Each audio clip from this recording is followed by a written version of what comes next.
ഓം ശാന്തി. ഒരു ഗ്രാമത്തിൽ ആരവെന്നു പേരുള്ളൊരു കുട്ടി ഉണ്ടായിരുന്നു.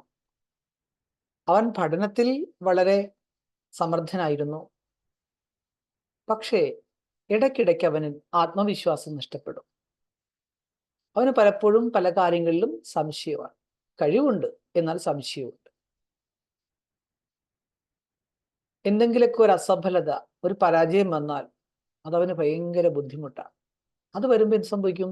അവൻ ഇങ്ങനെ ചിന്തിക്കും, "അയ്യോ, എനിക്കൊന്നിനും സാധിക്കില്ല, ഞാൻ വളരെ ബാക്കിലാണ്, എനിക്ക് മുന്നേറാൻ സാധ്യമല്ല." ഇങ്ങനെ. അപ്പോൾ ഒരു വശത്ത് അവൻ്റെ ടാലന്റ് നിൽക്കുന്നുണ്ട്, മറുവശത്ത് കൊച്ചു കൊച്ചു പ്രോബ്ലങ്ങൾ വരുമ്പോൾ അവൻ ആകപ്പാട് ബുദ്ധിമുട്ടിലാകും.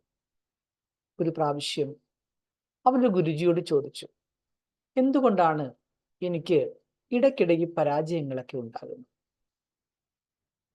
അപ്പൊ ഗുരുജി അവനെ ഒരു മുറിയിലേക്ക് കൊണ്ടുപോയി. അവിടെ ഒരു തെളിഞ്ഞിരിക്കുന്ന കൊച്ചു വിളക്കുണ്ടായിരുന്നു. ഉടൻ തന്നെ ഗുരുജി ആ റൂമിലെ ഫാൻ ഓൺ ചെയ്തു. ആ ഫാൻ കറങ്ങാൻ തുടങ്ങിയ സമയത്ത് തന്നെ ആ ദീപവും അണഞ്ഞു. അത് കാണിച്ചിട്ട് ഗുരുജി പറഞ്ഞു, അപ്പൊ നീ ശ്രദ്ധിച്ചു നോക്കൂ,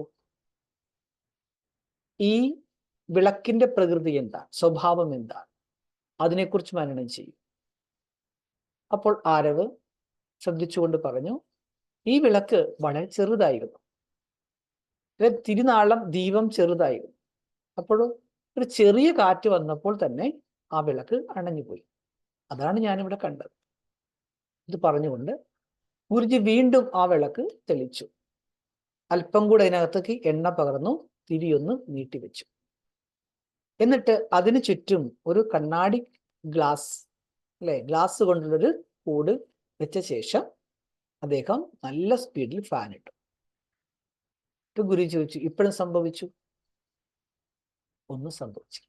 അതായത് ആ ദീപം അണഞ്ഞു പോയില്ല. നേരത്തെയും ദീപം തെളിഞ്ഞു, കാറ്റ് വന്നു, ഇപ്പോഴും ദീപം തെളിഞ്ഞു, കാറ്റ് വന്നു. വ്യത്യാസം എന്താണ്? ഇപ്പൊ ആ ദീപം അല്പം കൂടെ ബ്രൈറ്റ് ആയിട്ട് പ്രകാശിക്കുന്നു. അതിന് സംരക്ഷണം എന്ന രീതിയിൽ അതിന് ചുറ്റും ഒരു കണ്ണാടി കൂട് കൂടിയുണ്ട്. അപ്പൊ ഗുരുജി പറഞ്ഞു, ഇതാണ് മനനശക്തി. എപ്പോൾ നീ ജ്ഞാനസംബന്ധമായ കാര്യങ്ങളിലെ ആഴങ്ങളിലേക്ക് ചിന്തിക്കാൻ തുടങ്ങുന്നോ, ദിവസവും തൻ്റെ സ്വരൂപത്തെക്കുറിച്ച് സ്മരിക്കുന്നുവോ, അതിനനുസരിച്ച് ബുദ്ധി നല്ല പവർഫുൾ ആവും. നിന്റെ ബുദ്ധി സാഹചര്യങ്ങളുടെ സമ്മർദ്ദങ്ങൾക്ക് വിധേയമാകാതെ, നോക്കൂ, കാറ്റിന് നടുവിലും ഈ ദീപം എങ്ങനെയാണോ തെളിഞ്ഞു നിൽക്കുന്നത്, ഒരു കൂടിനുള്ളിൽ അത് സേഫായിരിക്കുന്നത്, അതേപോലെ ആ മനനശക്തി, ആ സ്മരണശക്തിയാകുന്ന ആ കവറിങ്ങിനുള്ളിൽ നിന്റെ ബുദ്ധിയാകുന്ന ദീപം നല്ല ശക്തിശാലിയായി പ്രകാശിക്കും. ഒരു തരത്തിലുള്ള ബാഹ്യമായ ലോകത്തിലെ കാറ്റുകൾ, മായാവി കാറ്റ്, വ്യർത്ഥചിന്തകൾ, ഇതൊന്നും നിന്റെ ആ ആത്മദീപത്തെ, ബുദ്ധിയെ അണച്ചു കളയില്ല. നിനക്കൊരിടത്തും ഒരു പരാജയവും സംഭവിക്കില്ല. ആ ദിവസം മുതൽ ആരവ് എല്ലാ ദിവസവും ബ്രഹ്മമുഹൂർത്തത്തിൽ എഴുന്നേറ്റിരുന്ന് ആത്മാവിന്റെ ഗുണങ്ങളെക്കുറിച്ചെല്ലാം മനനം ചെയ്യാൻ ആരംഭിച്ചു. കുറച്ച് നാളുകൾക്ക് ശേഷം അവന്റെ ആത്മവിശ്വാസം തിരികെ ലഭിച്ചു. ഏത് പ്രതികൂല സാഹചര്യം വന്നാലും അവനൊരു പ്രശ്നമില്ല. ഇപ്പോൾ നല്ല ഹാപ്പി ആയിട്ട് സാഹചര്യം വന്നാൽ അവൻ ശാന്തമായിരുന്നുകൊണ്ട് അതിനെ സൂക്ഷ്മമായി കൈകാര്യം ചെയ്യും. അതിലെല്ലാം അവൻ സമർത്ഥമായിട്ട് വിജയം നേടുകയും ചെയ്തുകൊണ്ടിരുന്നു. ഇതിൽ നമ്മൾ പഠിക്കുന്ന വിഷയം എന്താണ്? What is the power of contemplation? Deep thinking on spiritual knowledge and your divine title. നമ്മൾക്ക് കിട്ടിയ ഈശ്വരീയമായിട്ടുള്ള ജ്ഞാനത്തിന്റെ ആധാരത്തിൽ നമ്മുടെ ഉള്ളിലുള്ള ഗുണങ്ങൾ എന്തൊക്കെയാണ്? ഫിയർലെസ്നെസ്, പീസ്ഫുൾനെസ്, ലവ്ഫുൾനെസ് മുതലായ നമ്മുടെ ആന്തരികമായിട്ടുള്ള ടാലന്റുകൾ, നമ്മുടെ കഴിവുകൾ, അതിനെക്കുറിച്ച് മനനം ചെയ്യൂ. Then it nourishes the intellect and protects from negative and wasteful thoughts. അങ്ങനെ നമ്മൾ ആ പവർ ഓഫ് കണ്ടംപ്ലേഷൻ, മനനശക്തി കൊണ്ടുവന്നാൽ അത് നമ്മുടെ ബുദ്ധിയെ പരിപോഷിപ്പിക്കുകയും നെഗറ്റീവ് വേസ്റ്റ് ആയിട്ടുള്ള ചിന്തകളിൽ നിന്ന് രക്ഷപ്പെടുത്തി വെക്കുകയും ചെയ്യും. അപ്പൊ എങ്ങനെയുള്ള സാഹചര്യത്തില് where does maya attack first? എവിടെയായിരിക്കും മായ അറ്റാക്ക് ചെയ്യാൻ വരുന്നത്? ദ ഇന്റലക്ട്, ബുദ്ധിയുടെ വിഷയത്തിലാണ്. By creating doubts, distractions and weak resolution. തെറ്റായ തീരുമാനങ്ങൾ എടുക്കുക, മനസ്സ് പതറിപ്പോവുക, സംശയങ്ങൾ ഉണ്ടാവുക. ഈ രീതിയിലായിരിക്കും മായ നമ്മുടെ ബുദ്ധിയെ ഒന്ന് ഉലയ്ക്കാൻ ശ്രമിക്കുന്നത്.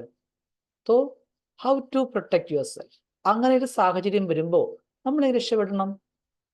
Daily early morning practice or reflection on the spiritual points or title. ആത്മീയമായിട്ടുള്ള കാര്യങ്ങൾ, നമ്മുടെ യഥാർത്ഥ ടൈറ്റിലുകൾ, നമ്മുടെ യഥാർത്ഥ ഞാൻ ആരാണ് എന്നുള്ള കാര്യത്തെക്കുറിച്ചുള്ള നിരന്തരമായ മനനം. Result will be stable mind, strong decision making power, fearlessness and radiance of self mastery. അങ്ങനെ നമ്മൾ ചെയ്താൽ നമ്മുടെ മനസ്സ് വളരെയധികം സ്റ്റേബിൾ ആവും. നമ്മുടെ നിർണയശക്തി, തീരുമാനമെടുക്കുന്ന ശക്തി വർദ്ധിക്കും, നിർഭയത വർദ്ധിക്കും, ആത്മപ്രകാശം ഉയരും. നമ്മൾ വളരെയധികം ഒരു ബ്രൈറ്റായ വ്യക്തിത്വത്തിന്റെ ഉടമയായി തീരും. അതുകൊണ്ട് മരണശക്തിയെ വർദ്ധിപ്പിക്കും. ഓം ശാന്തി.